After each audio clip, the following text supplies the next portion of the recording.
ክርስቶስ ደም ከኃጢአት ሁሉ ያነጻናል ብለው የለ? አዎ የኢየሱስ ክርስቶስ ደም የሞተ ንስሐ ያድንም ወይ? የሞተ ንስሐ ያነጻም ወይ ብላ ጠየቀች።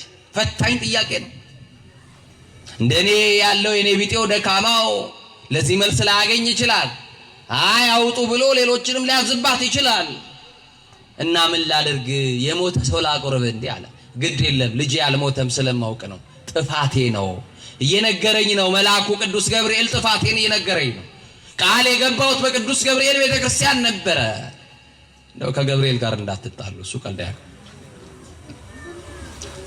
እና በጣቱ ደሙን ጠማና ልክ የልጁ አፍ ላይ እንዲያደርግ ለመናች። እሺ ብሎ የልጁ ምላስ ላይ ልክ ሲያስቀምጥ የካህኑን አፍ ምላሱን አውጥቶ አይኑን ገልጦ መላስ ጀመረ። የክርስቶስን ደም የደሙ ጠብታ ሲነካው ሕፃኑ ከሞት ተነሳ። እግዚአብሔር ክብሩን ይውሰድ።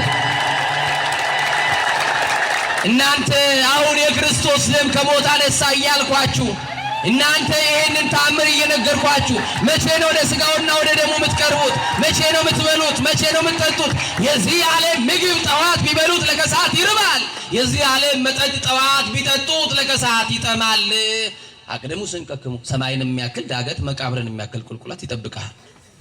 እናቴ የታመመ ብቻ የሚሞት መስሎሽ ነው?